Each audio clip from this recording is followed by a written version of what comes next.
Well, hello again. Welcome to Horror in Detail. Today we are going to share Wendigo encounter stories. First story. When I was young, I often spent parts of summers with my grandmother in her home out in the country. It was my favorite place in the world, and I always looked forward to the week-long stays of gardening, baking, late-night fires with esmores and ghost stories, and enjoying having my grandmother all to myself. There was a pond not far from her house where I would sometimes go to swim. It was home to quite a few frogs, and at night they made the most incessant noises. I complained to my grandmother only once, saying I couldn't enjoy the night breeze with all that racket. She took me on her lap and told me a story about an old man and woman who lived near a lake. The old man couldn't stand the singing of the frogs, but his wife told him that they kept the Wendigo away, and to harm them would be unwise. Well, he didn't listen, and set about methodically catching all the frogs on the lake. It was a process that took some time, but he did not stop until he had rid the lake of the pesky amphibians. That night, without the protection of the frogs, he and his wife were slaughtered by the Wendigo, a vicious, whip-like demon creature with elongated fingers ending in razor-sharp talons and rows of silver teeth as thin and keen as needles. I wrote it off as another of her ghost stories, though she seemed more serious than usual about it. I never complained about the frogs again, mostly because I grew to enjoy them and put the story out of my mind. In fact, I'd forgotten all about it until it came up this past spring in a Native American literature class I was taking in college. The mention of the Wendigo sparked that old memory of my grandmother's story. I thought she had made up the word. I didn't realize there were stories about it, originating in Algonquian legends. Eager to connect something from my childhood to the topic, I Googled it, only to find that my grandmother had apparently been mistaken. There was nothing I could find about the stories she had told me, nor any references of frogs providing protection from the Wendigo. In fact, the Wendigo of legend seemed very little like my grandmother's version. They were said to be insatiable, craving human flesh, and sometimes created from the forms of people who had resorted to cannibalism to survive. Descriptions varied, but they sounded almost nothing like my grandmother's bogeyman version. I actually chucked as I read it, almost a bit embarrassed by how badly my grandmother had messed up the original tale. I changed residences this summer, moving to a newly built, 1,000 square foot, on each side, duplex on the edge of town. The other side is to be occupied by my landlady, who'd had the place built. However, she isn't scheduled to move the rest of her stuff in and begin living there for a couple of weeks. She's waiting for her lease to end. Even though my new place is only a few minutes from the edge of town, it feels much more isolated. I enjoy the seclusion of my new home and its proximity to a more natural setting. I'm surrounded by woods, and from my patio, I can even see a pond beyond the carefully landscaped lawn, which is meticulously carved out from the surrounding woodlands. Just like the pond near my grandmother's house, the frogs have put up a ferocious racket lately. I prefer not to pay to run my air conditioning if I can help it, so I have every window open to catch a breeze. That means that I can hear them as clearly as if I were standing on the water's edge. It took a few days to get used to the noise, but I'm fine now, just like I was those summers when I was young. In fact, the noise has been comforting to me during the stress of the move. Tonight is different. I find myself standing in my living room, staring at where the pond is, though I can't see it in the dark. The air is eerily still and oppressively warm, but all my windows are shut, and I feel impossibly cold. I'd long since convinced myself that my grandmother's story had been a silly tale, a twisting of an old legend by irreverent storytellers. But for some reason, I have the most overwhelming sense of dread growing in the pit of my stomach. I don't know what to do. I'm trapped. Leaving my house means braving the darkness beyond my home, but I don't know if I'm going to be safe in here, either. The frogs have stopped singing. Second story. My uncle encountered a thing on my granddad's ranch. I would like to tell that this is my uncle's story, not mine. I will also be telling this through my uncle's perspective when the event occurred. I guess the whole event took place in the summer of '75. I was about 13. For the story to make sense, I'll start with context. My mother divorced my dad due to his issues with alcoholism and quickly got custody over me and my 5 siblings. My dad was struggling greatly, so he made what was most likely the best decision, to move to a remote log cabin in Montana. He also had pretty serious mental problems. Because of his problems and the severity of them, my mom decided to never really let us stay at his cabin. She claims that she made a good decision, but I really feel like she accidentally made things worse, just isn't brave enough to own up to it. Anyway, my mother finally decided to let me fly up to my dad's cabin for a week, mostly because she felt like he needed someone in his life. Someone of his own flesh and blood to just be there for him. I wasn't very pleased with the decision at first, but my mother just told me to suck it up, so I did. The first day I arrived, my dad picked me up in his Ford 67 and we drove off. From the start, I could immediately tell that he was really bad off. He was very unkempt, he smelled like sweat and cheap deodorant, and he just gave off the vibe that he had practically hit rock bottom in life. But despite all that, I could tell he was happy to see me. For the rest of the day, we just took it easy. I helped him with some housework, and just got to know each other. Everything was calm as could be until the sun set. That night, as I tucked myself into bed, I heard a sound. It sounded like something scratching against the window, and I also remember a faint, deep, guttural sound. It honestly scared the shit out of me. But I was never a brave kid, so I just pretended it wasn't there and fell asleep after a while. The next morning, I decided to tell my dad about what I heard, to which he replied, it was probably just some coyote or puma. I was pretty sure it wasn't a puma or coyote, but I went with it anyway. The next night, I heard the exact same thing I heard the night before, just louder. I tried to convince myself that it was just an animal, but deep down, I knew there was no way that the noise was from an animal, regardless of what it was. I begged my dad to let me sleep somewhere else, but he didn't seem to take me seriously. I guess he just thought I was joking or something. With my nerves practically screaming in fear, I tried to suck it up and sleep that night. But of course, it was back, and louder than ever.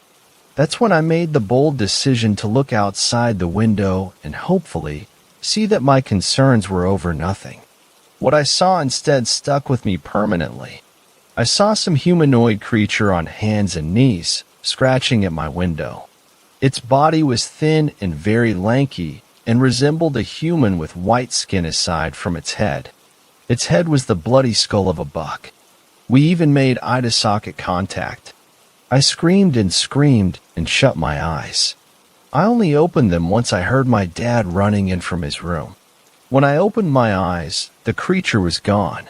Thankfully, my dad started to believe me from this point on.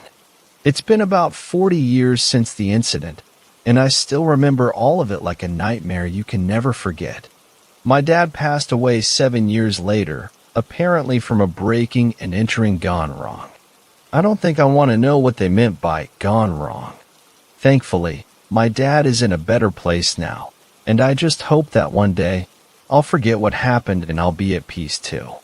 Third story. Be careful where you run off the road. That is one hell of a rainstorm. I looked up from the magazine I'd been reading to stare out the floor to ceiling windows lining the front wall of the service station. The sound of the downpour had been our soundtrack for the last 5 or 6 hours on shift, but it had turned extremely ferocious in the last hour or so. I could see the rain slashing across the pavement, driven by the wind. It lashed against the glass, making it extremely difficult to see out of. Let's just hope it doesn't cause another power outage, I thought. before answering. "You're not kidding, Ralph," I said, feigning interest. We had plenty of driving rainstorms here in the Pacific Northwest, so much so that by now, after almost a decade and a half of living here, it had just become a regular occurrence to me. Ralph saw right through my charade, stepping to the other side of the counter and shooting me a look. "You don't understand, Mick, and it may be because you haven't lived here that long, or you're just too young. I haven't seen a rainstorm like this since at least 1954. He used his hand to slick back his salt and pepper hair. Ralph was the owner of the gas station and repair shop I'd taken a cashier's job at, and had been the owner ever since his father had passed and left it to him when he was just 18 years old. Even though he was pushing 90, long past the age many people retired at, he seemed to be just like the damn Energizer Bunny and kept going. I'd never admit it, but I secretly hoped I could be like that when I was his age. He leaned over the counter, fumbling for a second before pulling out a battered and very well-worn portable radio. After a moment of setting up the antenna and fumbling with the dials, the constant blare of static was changed to the faint sound of a man speaking. And if you're just tuning in, ladies and gentlemen, we have an update on the storm currently swirling over central and southern Oregon. According to meteorologists, this winter has been one of the rainiest we've had in decades, which, on the one hand, is good for the forests after the fires which swept through the area a few years ago. On the other, it is causing multiple areas to become laden with power outages and automobile accidents. We're officially advising that, unless it is absolutely necessary, to please stay inside and avoid traveling until the worst of the storm has passed. In other news, the Seattle Mariners dash. Ralph turned the radio off, looking at me. "You got anywhere to be tonight, Mick?" he asked. I shook my head. Ever since Rut Hine, my girlfriend, had decided to take a break in our relationship, I hadn't really had much to do over the winter, especially with my friends off in different states for college. He nodded, leaning to place the radio back under the counter. "Then I'm going to suggest we stay open for a few more hours than usual, until the worst of this passes. I don't want you getting into an accident out there. I'll make sure to give you a little overtime pay for it, of course." I nodded gratefully, with inflation being the way it was, making everything from rent to car payments more expensive. I would take extra pay any day of the week. "I'm perfectly okay with that," I declared, causing the old man to chuckle. "Good," he said. "Now go back to the fridges and get us each a Coke. It's on the house." Allowing myself a small smile, I slid off the stool and left the cashier's island, heading to the refrigerators lining the back wall. I opened the glass door of one and pulled out 2 glass bottles of Mexican Coke. Ralph had gotten me hooked on the variation of the soda which used pure cane sugar instead of corn syrup, saying it was the closest to how it had used to taste in his youth. As I stepped back into the island and closed the partition behind me, I spared a look outside. What the... There was a figure running up the 2-lane road towards the station. What the hell is someone doing running outside in this crap? I dropped the 2 bottles on the counter, then tapped my knuckles on it to get Ralph's attention. "Hey Ralph, get a load of this," I called, pointing out the windows. He started as his gaze followed my finger to the figure. "What the..." he mumbled, then spoke louder. "What the hell is someone doing out in this mess on foot?" Took the thoughts right out of my head, I thought. Before I had a chance to answer, the figure jogged under the awning for the gas pumps and across to the front door. He practically tore the door open, causing a howl of wind and large amount of rain to invade the store and spread across the tiled floor. The figure stepped inside, letting the door close behind them and the wind to dull back to a soft howl, bending almost in half and breathing heavily. I could see now it was a man, one who was soaked through to the bone. I could also tell he was extremely wealthy, The waterlogged black suit he had on looked like something you'd see in a Beverly Hills tailor shop, something you'd have to shell out over $4,000 or $5,000 for. His shoes looked like genuine crocodile leather or something, and what looked like a diamond stick pin was stuck into his tie. Finally, he stood up and looked at us. He looked utterly exhausted, but behind it was something that set me on edge. His eyes were full of panic. Ralph stepped forward. Can I help you in any way, sir?" he asked, trying to seem pleasant and not perturbed. The man held up a finger, still trying to breathe in great lungfuls of air and coughing out rainwater. "You've got to help me, sir," he began to stammer out. "I was trying to drive up from San Francisco to Seattle when I got lost in the storm and took a wrong turn. My car went off the road about 10 or 12 miles back, and I couldn't get it out." His eyes held a more frantic pleading now. "Please, my wife and 2 kids are still in the car. They wouldn't have made it all the way in the storm. I told them I'd go for help." Ralph raised his hands in a placating manner. "Okay, sir. Okay. Just try and calm down." He shot a glance out the window, then turned to me, his eyes serious. "Mick, go in the back to the phone and try and get a hold of the police while I speak more to our guest here." Obediently, I flipped back the island partition and walked quickly to the back room, where the store's inventory computer and landline phone were. I picked up the handset, hoping to hear a solid dial tone greet my ears. Instead, all I got was dead air. Great. The storm knocked the landlines out. I reached into my pocket and pulled out my cell phone, letting out a groan as I saw that no reception bars were displayed. "A freaking course," I grumbled, then headed back to the front of the store. "No good, Ralph. The landline's dead, and I'm not getting any cell signal in this storm." I held up my phone and wiggled it for emphasis. The man became more frantic, almost clutching at Ralph's overalls. "Please, we have to do something, Ralph. I can't leave them out there all night." I admired Ralph's calmness as he gently pulled the man's hands off him. He let out a resigned sigh. "Okay, sir. My employee and I will go back with you to get your family. Tomorrow morning, I'll have him run out with the tow truck to bring your car back here. Does that sound okay?"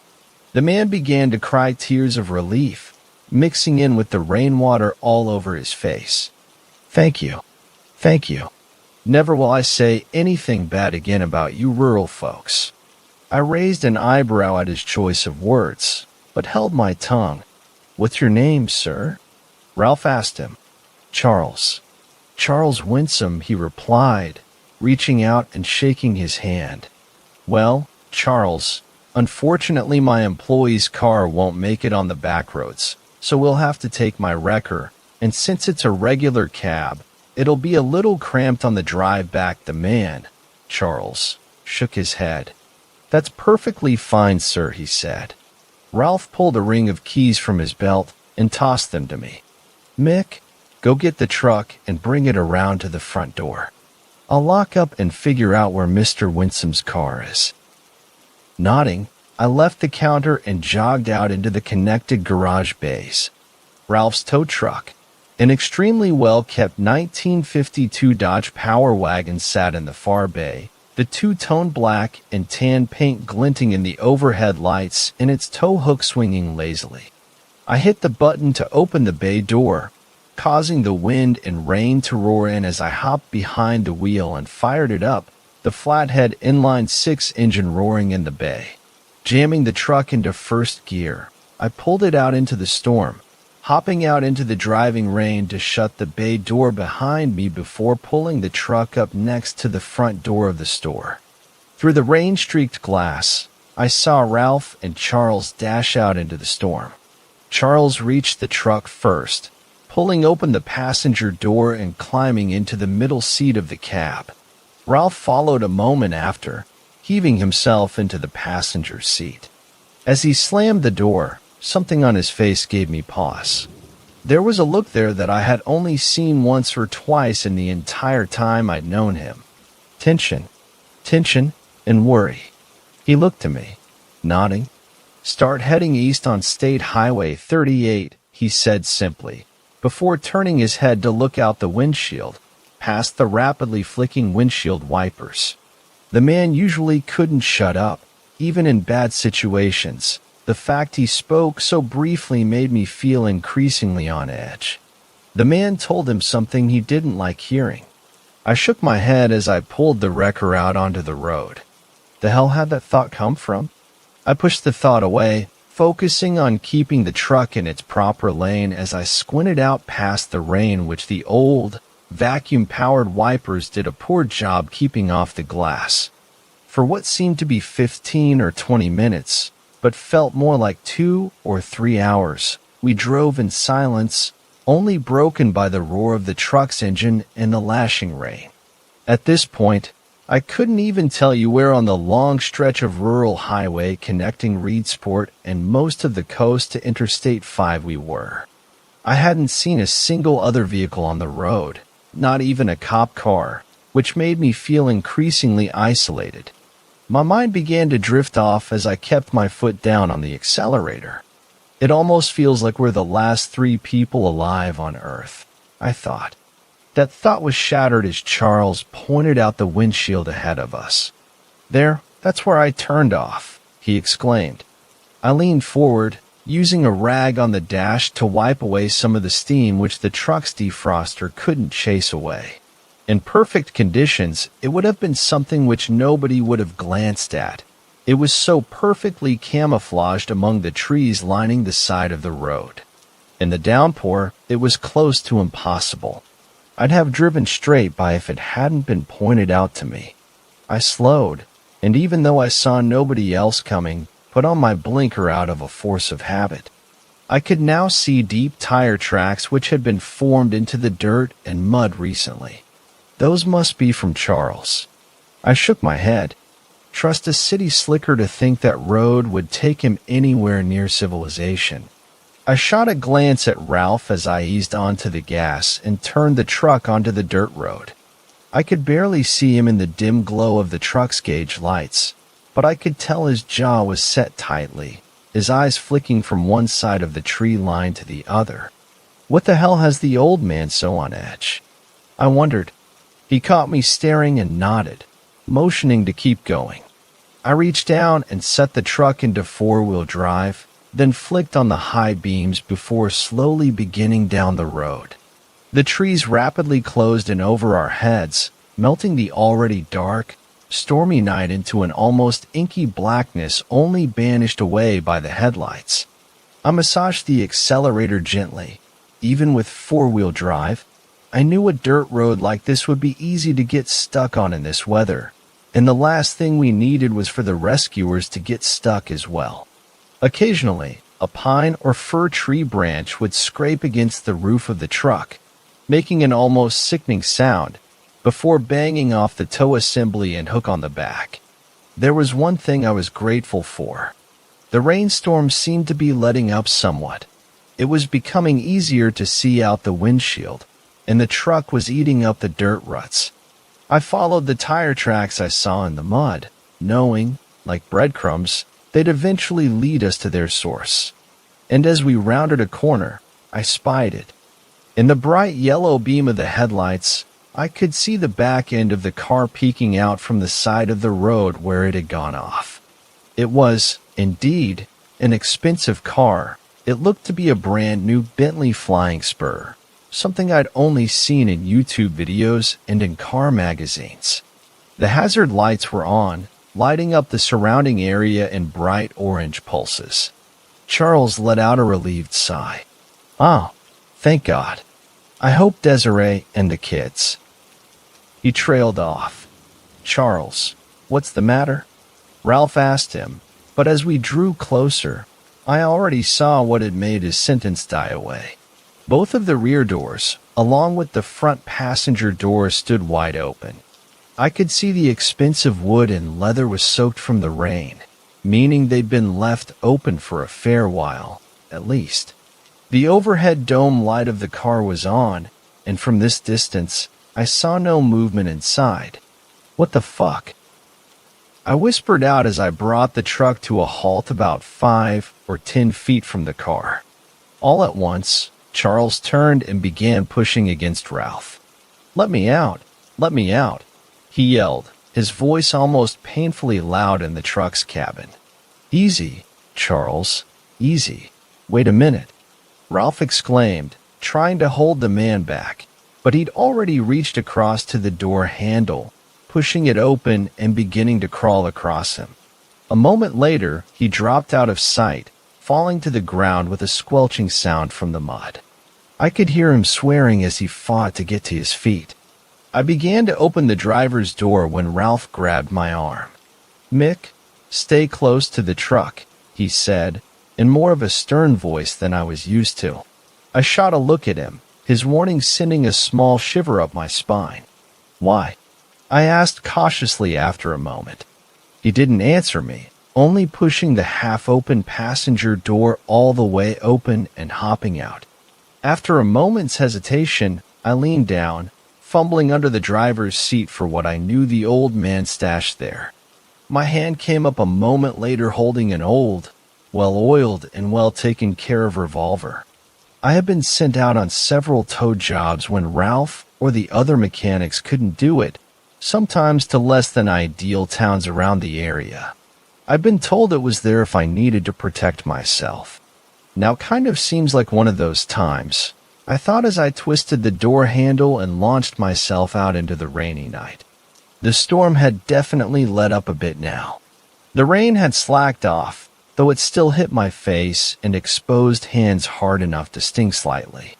I tucked the revolver into my waistband, slamming the door and fighting my way through the mud and muck which had once been the road. Stepping around to the front, I positioned myself between the two headlights and looked around. I could tell instantly that something felt off. Even during a rainstorm, you can still hear the sounds of the forest all around you. Animal calls, crickets and cicadas, things of that nature. But aside from the wind and rain, I couldn't hear anything besides the rumble of the wrecker's engine idling. It felt like the entire forest was holding its breath, and it made another shiver surge through me. Attempting to focus, I took a few steps forward, seeing Ralph come into view in my peripheral vision. Charles had already made it to the back of the Bentley, reaching out and gripping the rear quarter panel with one muddy hand. "Desiree," I heard him call. "Maxwell? Chloe?" He stuck his hand into the car's cabin for a moment, then pulled it back out. "They wouldn't have left the car," he exclaimed, looking back at us as if we had the answers he searched in vain for in his own mind. "Where the hell did they go?" I saw him look further down the road, then out into the forest. "Desiree," he screamed, cupping his hands over his mouth. "Max, Chloe." After a moment, he began down the steep hill. The car leaned halfway over onto the forest floor below. "Charles, wait." Ralph yelled after him, but he seemed to either not hear him or ignored him. For a moment, Ruthine's face flashed through my mind, her platinum blonde hair soaked with rain and her blue eyes peering around worriedly. I knew how I'd feel if I'd come across my car in a state like this, with the passenger door wide open after leaving her safely inside.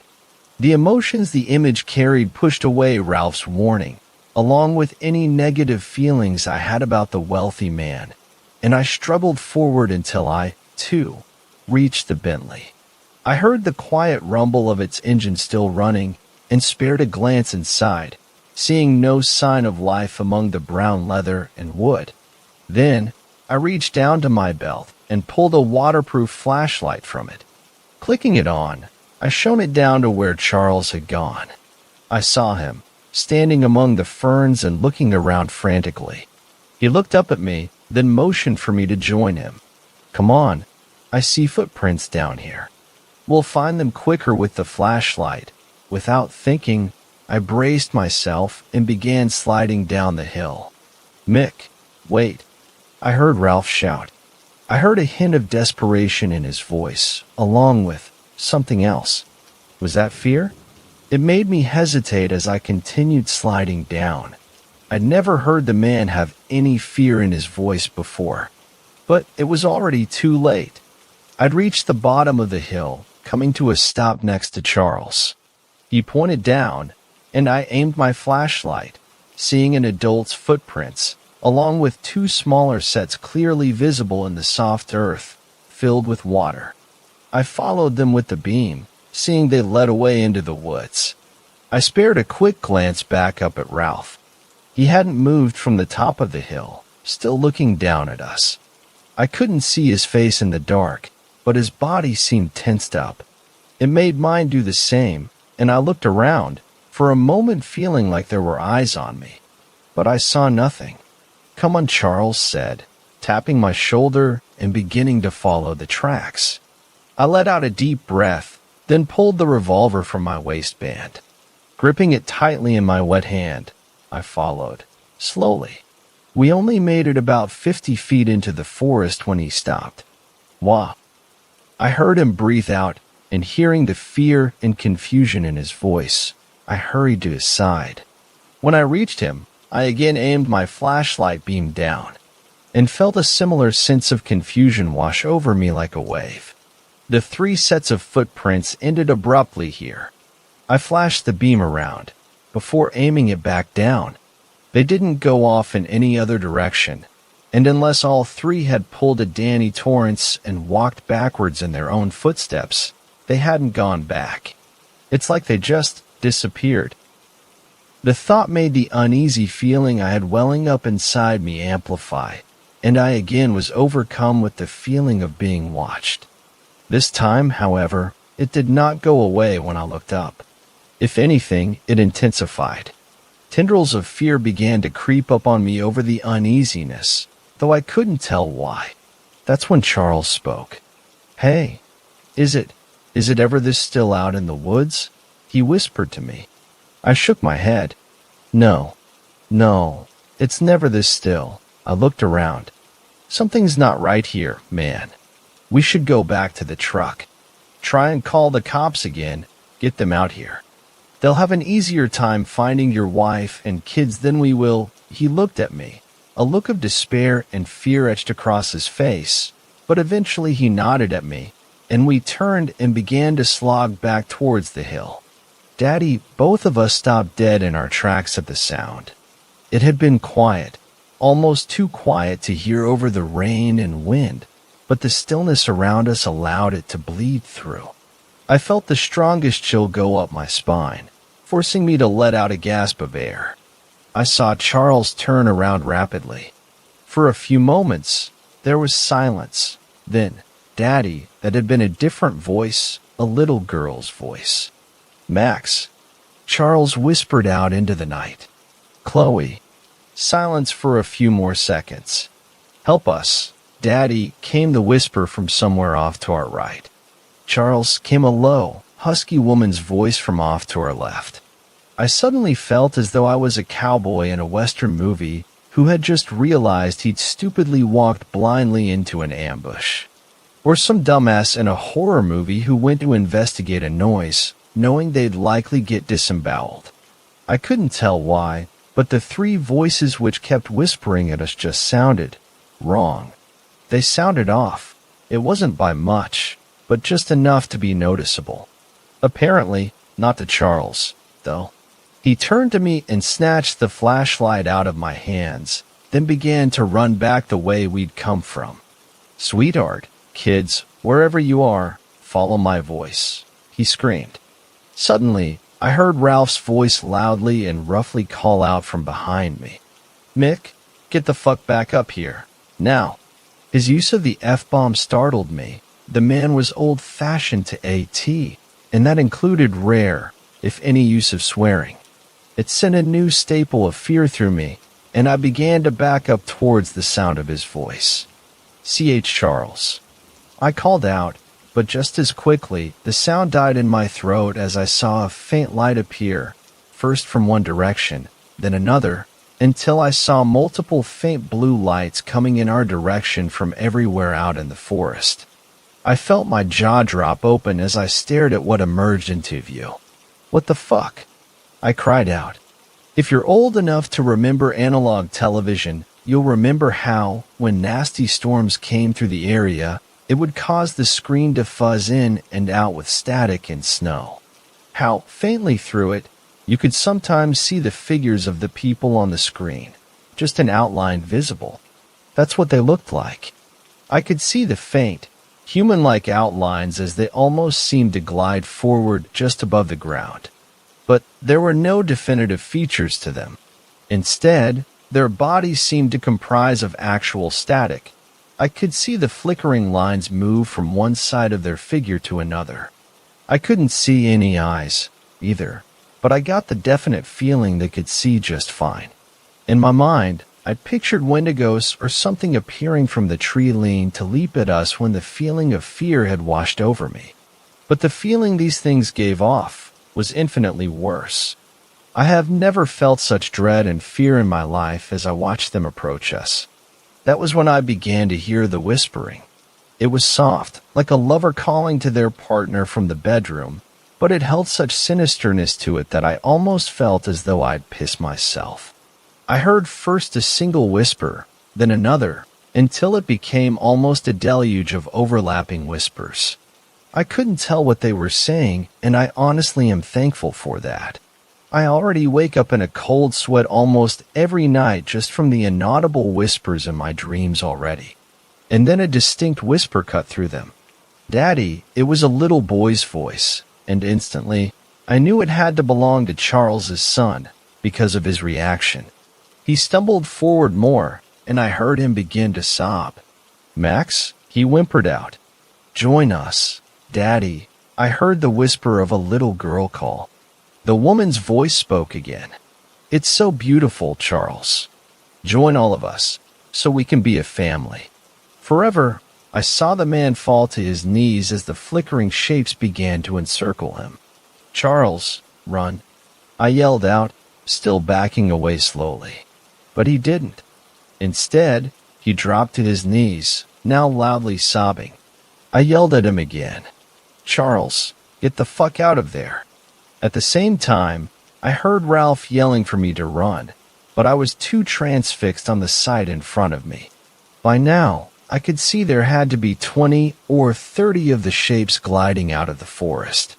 In the front, I could see what looked like an adult woman-sized figure, and two smaller ones behind it. Oh, my God.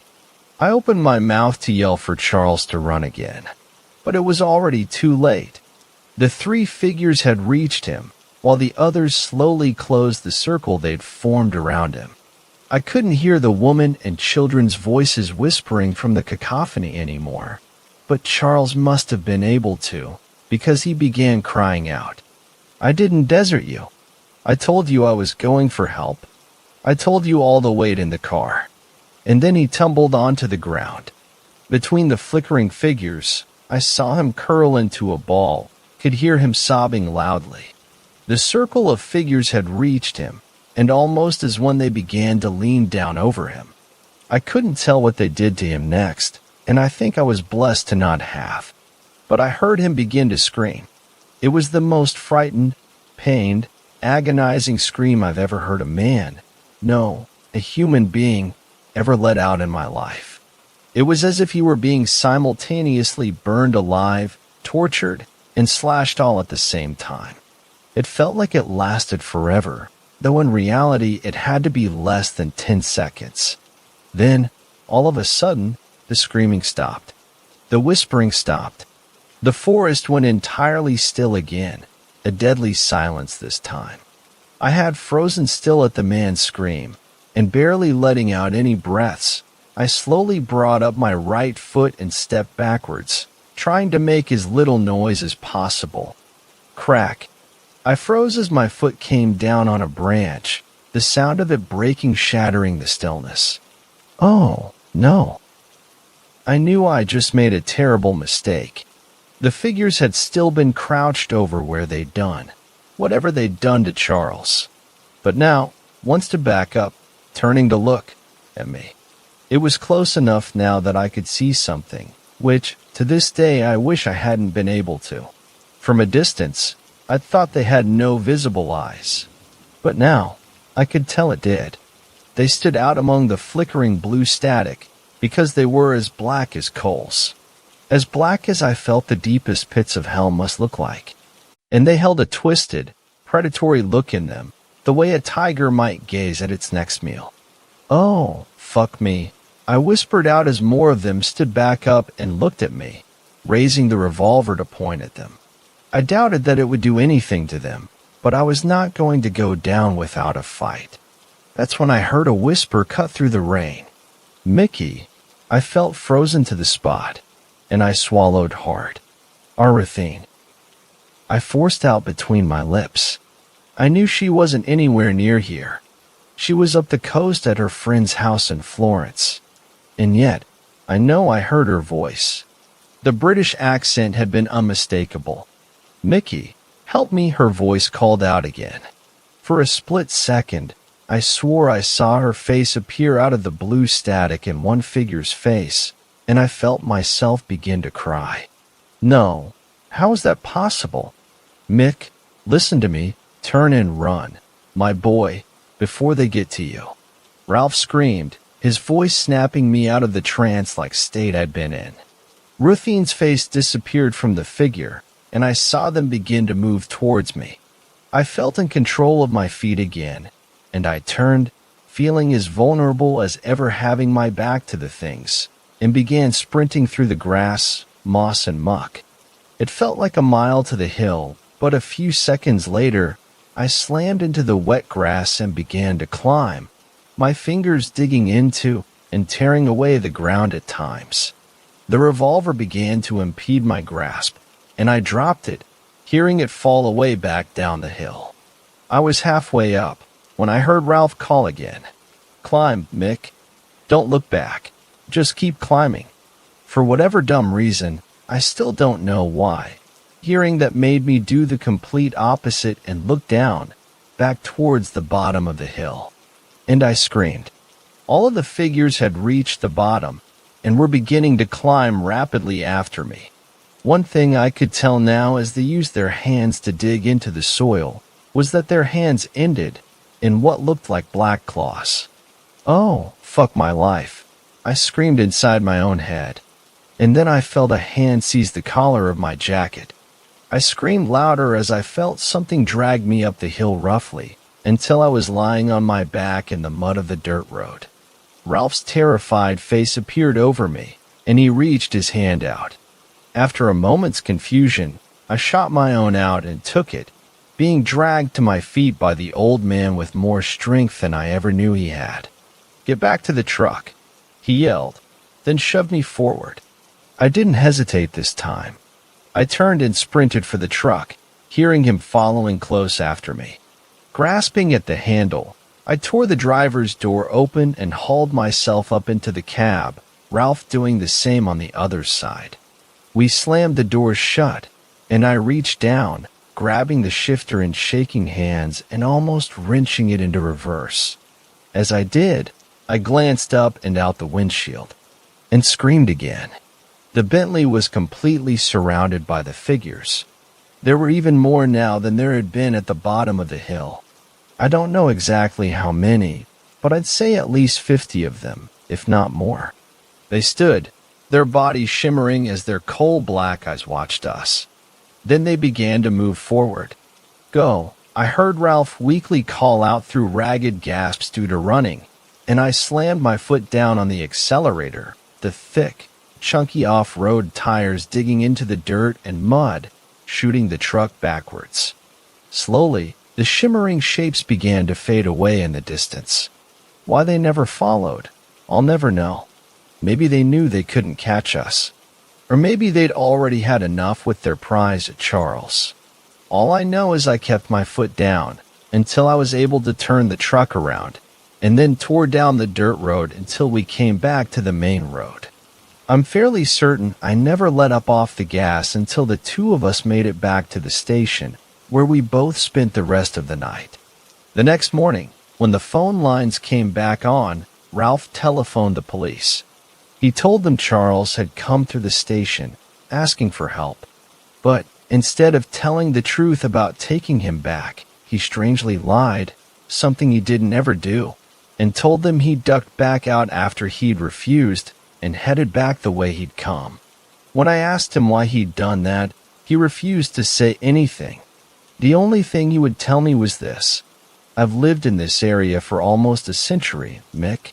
The forests out here hold some secrets that should never be known, and they contain creatures that humans should never come across." When I pressed him how he knew about whatever those things had been, all he would say is that he'd seen them once before, many years ago, while out hiking with someone. He wouldn't tell me who, but the photo I've seen on his desk, one of a much younger version of himself, standing with his arm around a smiling young woman I've never seen before, one wearing an identical wedding ring to the one I've always seen on his hand, gives me an idea. The cops found the Bentley the next day, the doors still open as they had been that night. They found the footsteps leading down the hill.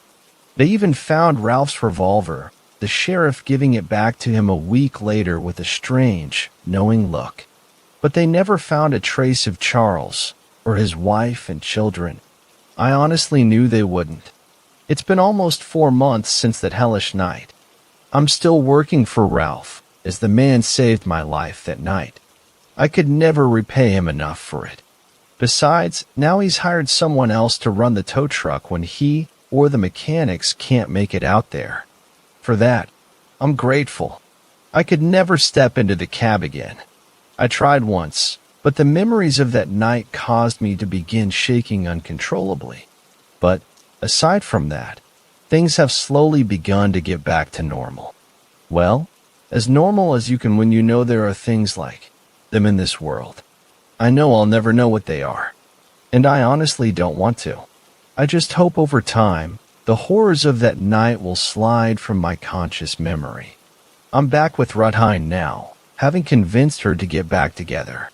I don't tell her I hear the whisper of her voice calling to me from that shimmering figure almost every night in my dreams. I honestly can't help but think often about Charles and his wife and kids. Part of me hopes that they're simply all dead, long gone from this world in a place where they're together and at peace. Another part of me fears that out there, among the dozens of those things which search the forest for more victims, there are now 4 new shimmering, static-like figures which walk amongst them. Fourth story. I think I may have seen a Wendigo. So this is very confusing, but bear with me. I was in my house with tea and a book. I have a large window seat on the 2nd floor, and I was chilling right there. I have a small 2-story cabin in the woods. A long driveway, about a half-mile, leads down to the main road, not a highway, mind you. I enjoy taking hikes, hunting, fishing, and just enjoying nature in general. I was looking out into the forest to see if I could find any cool birds when I heard a noise. A rustle in the bushes brought my attention toward my neighbor's cattle pen. My neighbor's house can only be accessed by the same long road, and they have a farm with 3 cattle, 2 cows, and a bull, 12 chickens, and 2 pigs. A large barn sits in the middle of all the pens. The bush rustled again. Thinking it was a bear, I was worried it would take one of the pigs and drag them into the woods.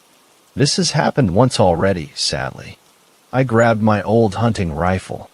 I was going to attempt to fire the gun in the air and scare the creature. No reason to harm it. But what I saw made me think twice. I walked out onto my large back porch, fired in the air. The loud noise pierced my eardrums and chased me to flinch. The second the rifle fired, a dull reddish blur appeared, sprinting into the neighbor's pig pen.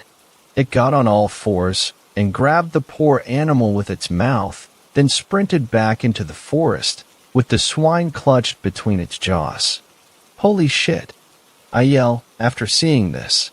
This is where it gets really bad. I sprint to my neighbor's house, gun in hand, waiting to tell him about the grisly abduction I just witnessed. I stopped about 50 feet from the house when I noticed the glass slider door was ajar and a thick path of blood led from there to the barn. I didn't notice this before, Because you can't see either the house or the barn from my house, it's covered in trees. The pig and cattle pens are right near the woods on their backyard, but the tree grove stops, so you can see them. Scared crapless, I tentatively followed the trail. When I reached the inside of the barn, I already knew what I would find. 2 skeletons lie in a haystack. Both wear white and picked clean. Yelling bloody murder, I ran back to my house. I locked myself inside with my gun. Pelting rain and hail started coming down. Before the power went out, I watched the news channel, and apparently this storm would go on for 3 days, and it was a big one. Thunder and lightning crashed, and I tried to call the police, news channel blaring in the background. No service. Then the TV cut out. I went to bed and locked every door and window, grabbed my bow as well as my gun and my hunting knife. I finally made it through morning. I'm surprised I slept at all. When I woke up, I noticed something gleaming in the dirt of the pig pen through the pelting rain. A bone-white skeleton, and the other pig was missing. Blood adorned the trees and fence near the pen. 5th story. Well, I saw it. Hi. I don't really know how to start this post. It's my first one. At the time of writing this, I am living in western Pennsylvania, a little south of Pittsburgh. I was in Boy Scouts for most of my life, so I feel very comfortable in the woods and go camping often. Upon hearing Governor Wolf's school closure plan, I decided that it was time for some cold weather camping. It was March. It wasn't that cold, but it did drop to 40 F at night. And the people who I went weren't really avid campers. If you're from Pittsburgh, you may know the Boggs campsite on the Montour Trail. That's where we went. They, of course, only brought weed and alcohol and didn't bring any sleeping bags, blankets, or pillows, so naturally I assumed they were gonna have to sit by the fire all night. It was light when we first got there, and the fire pit was still smoldering, very cool. We used the coals from the previous camper's fire to light ours, and immediately I knew that I would have to provide wood for the fire until I went to bed. They passed out beers at around 3 p.m. Times are gonna be a bit dodgy because I wasn't near my phone, and after having 2 to 3 beers I just wanted dinner. Now, that they did for me. They made ramen noodles and cheese, which was amazing. They had a weird name for it. And burgers over the fire. By this time, it would have had to have been close to 5 p.m. because it started to rain a little bit, as was forecasted. So we took shelter in the lean-to shelter that was on site, and occasionally one of them would throw some sticks on the fire. Sticks were all they seemed to be able to find, even though I brought 2 saws and an axe, and I would cut up some logs. By the time the rain stopped, all 4 of us smoked a blunt and were sitting around the fire. I was light out, so well, call it 7 p.m. After a while of just hanging out, they asked if I had any blankets. I always have blankets.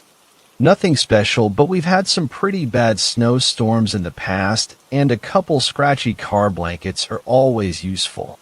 They each got a blanket except for R, as we'll call him, who got my summer sleeping bag that I brought just in case. By now it was dark, 9 to 9:30 p.m., and the fire was getting low. I start off to find some more wood because they wanted to smoke another blunt. Now you have to understand that I'm 6 feet 5 inches and a semi-frequent user of the devil's lettuce, so my tolerance is kinda high. I return with the wood and we spark up another blunt, a smaller one, and just kinda hang out and talk and listen to music while we're high as shit. Good times. Eventually the fire, again, dies down a little bit, and, again, it's my job to get more wood.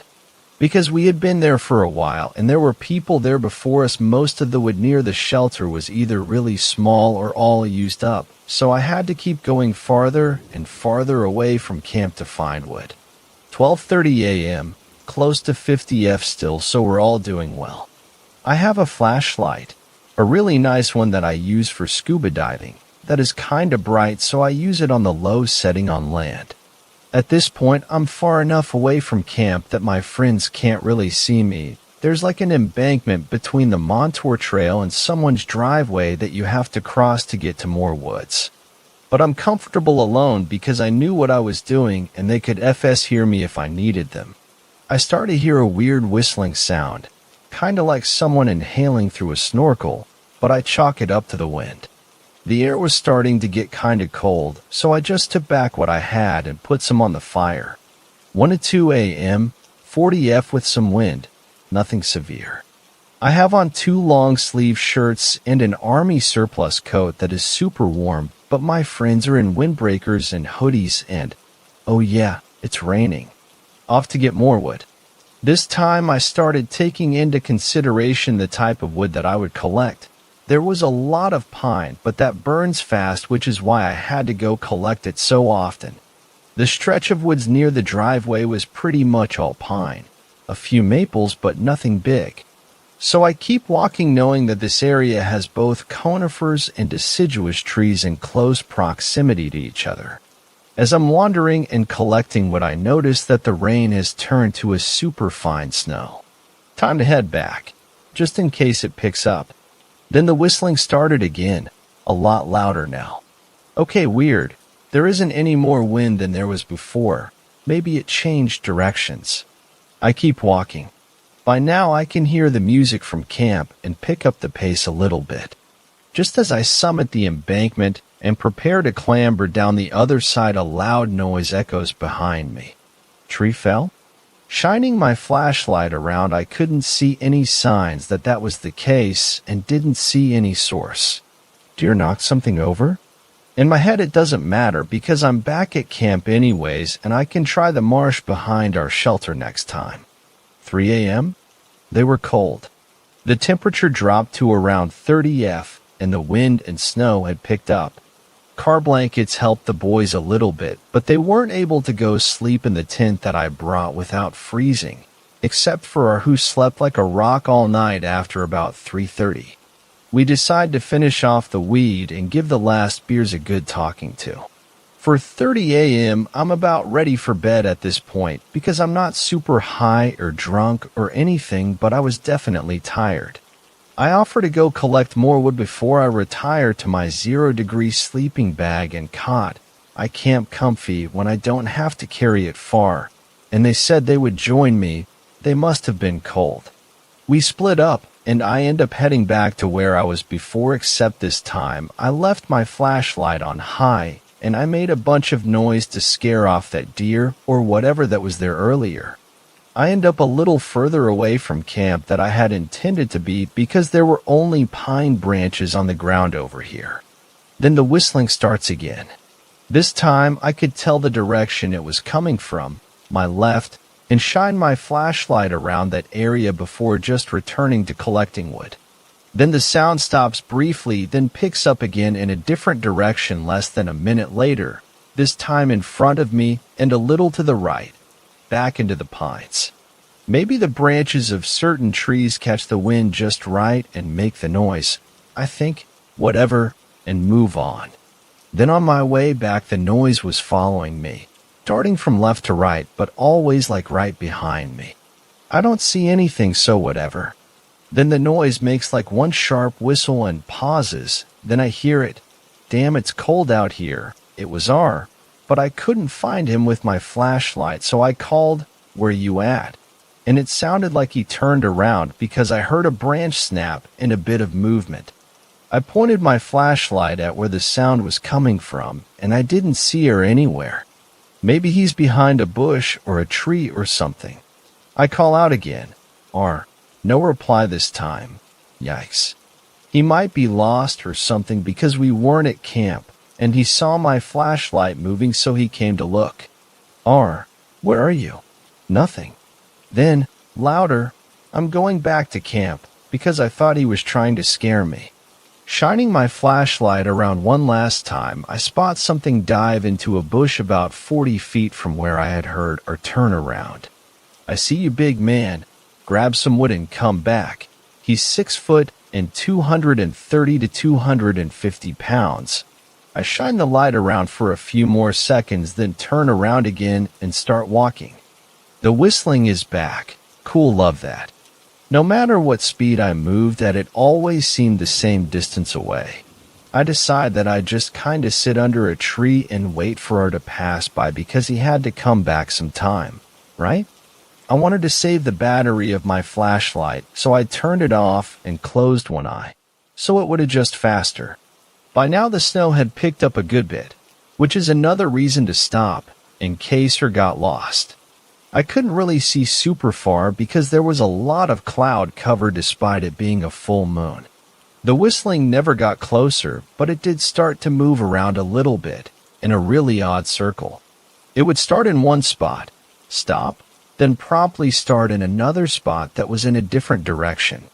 I realized that it had to be the wind or something because it was moving super fast and was moving at random. Cool, now where the fuck is R? I turn on my flashlight between whistles and call out again, R.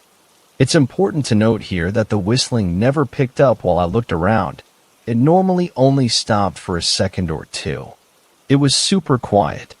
The snow was laying on the ground, and we had 2 to 3 in on the ground by now, so maybe that muffled it? Anyways, upon not hearing her, I thought that maybe I missed him or didn't hear him at all and started to head back to camp.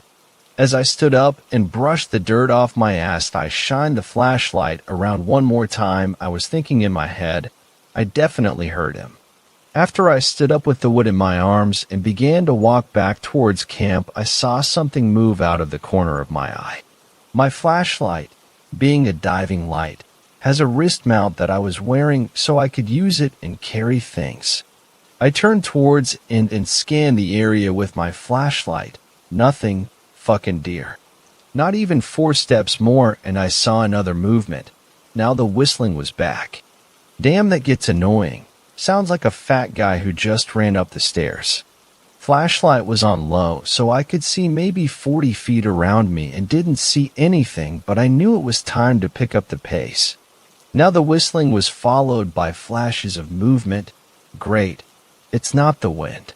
At this point I am speed walking. Being tall, I can move if I have to, and I was definitely traveling at jogging speed.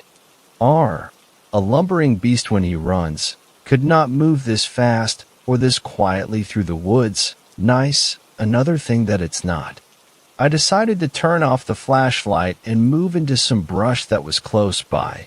Not sure why, but I was getting a little weirded out and had the shakes even though I was warm. It was silent again. Well, fuck me, what is it? Is it hunting me? Coyote? Not a coyote. There was a good period of silence, then there was whistling. This time it wasn't doing circles around me. It was just moving around where I had turned off the flashlight. My eyes adjusted, and I peeked out from under the bush that I was rolled up under. I tried. Nothing. Just that damned whistling.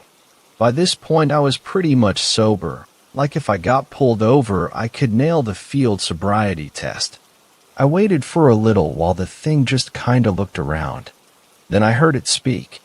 In a really gargled impression of me, it called out, "Big man." It took everything I had not to panic. Holy shit. Not R, not human, not a deer, not the wind. Oh fuck. Then it spoke again. Are cutting off really strangely like you just lifted the needle off of a record, but picking back up again with "back to camp" still in my voice. My fucking voice. I normally don't like hearing recordings of myself anyways, but now I really don't like them. It said a few more things, in different voices that I didn't recognize. All the voices were either talking about how cold it was or questions like, "What was that?" and "Stop fucking with me." But they all seemed like whoever was talking had some phlegm built up in their throat. Then it went quiet. I poked my head out of the bushes again and saw something sitting against a tree in the same position I had been in. Left leg straight out, right leg at an angle, hands behind my head. It could have fooled me as being R. We both kinda sit the same way except his ADHD usually makes him fidget with his hands. Okay, so who's sitting in the woods with me?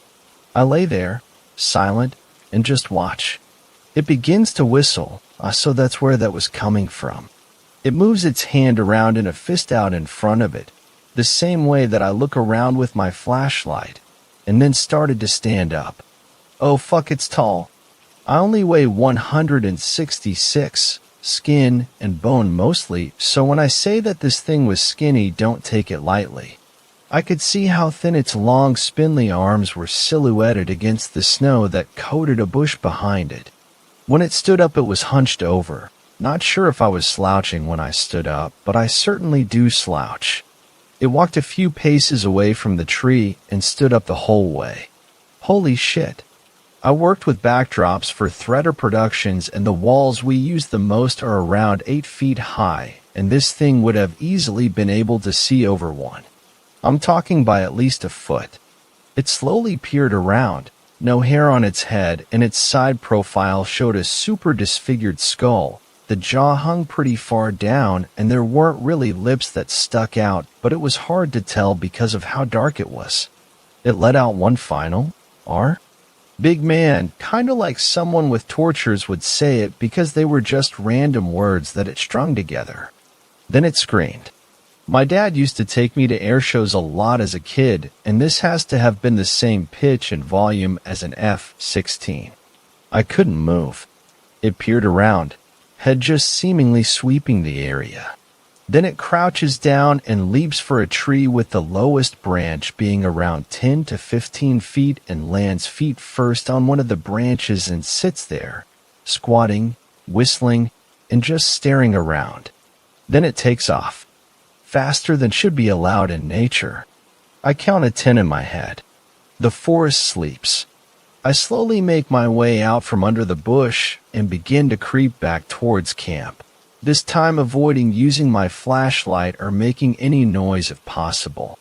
I climb the embankment and take one last look towards the woods, unsure if that just happened or if I was asleep. I tumble down the other side of the embankment and return to the relative safety of the big-ass fire with Y and J, the other two who went for wood. "Where's your wood?" asks Y. "Oh, it had bugs. It's fine, we got a lot anyways." They stacked up a solid pile of oak and pine. Not enough for the night, but enough for a little while at least. "Where's our?" I ask warily. "Check the tent." There he was, passed the fuck out, snoring the way he always does. Well, okay then. I climbed into my sleeping bag to warm up a little bit because I was covered in snow when I got back, and it screamed again. Oh, please don't tell me it's coming here. The other two looked at me wide-eyed. Normally, if I recognize a sound, I say what it is out loud so they know what's up. I had no response. They asked if I heard the first one. Good, they heard it too. I answered with a nod as I unlocked the car in case we needed to book it. They asked if I saw it. Nod. What was it? No fucking clue. I described it to them quietly so that I could listen for more noises, and I told them about it imitating my voice. Y was pretty freaked out. Jay thought I was bullshitting him and said it was some kind of owl. I got out of my sleeping bag, threw my coat back on, and joined them at the fire. For the first time in a while, I looked at my phone. 5:45 a.m. We looked up native owl calls and came up empty-handed. The same happened with every other animal we tried. Jay seemed a little nervous. Y suggested that maybe it's a truck on the highway. Yeah, that's probably it. I replied blankly, and Jay gave me a look that said that he knew it probably wasn't. They didn't sleep. I forced sleep upon myself so that we wouldn't die on the car ride home. The next morning we went for a walk. It didn't snow much after I got back, so you could kind of follow my footprints. The tree the thing leapt into was out of reach of me on Jay's shoulders. I was still asleep, but I think I might have been able to reach it if I was on his. The tree I sat under had scratch marks on it. I think they're from deer shedding the velvet off of their antlers, but it creeped me out nonetheless. The tree it sat under had footprints everywhere. There seemed to be no order to them at all. It was amazing. It looked like it had run over every square inch of that area, coming as close to the bush I was in as 2 me-lengths. I don't really know much about cryptids or anything, but when I got home I googled North American tall skinny cryptid, and the second result was from Parade, a list of cryptids. After ruling out everything else on the list, I came across the picture of a Wendigo that has antlers, not quite but pretty close, described as tall and skinny and super fast.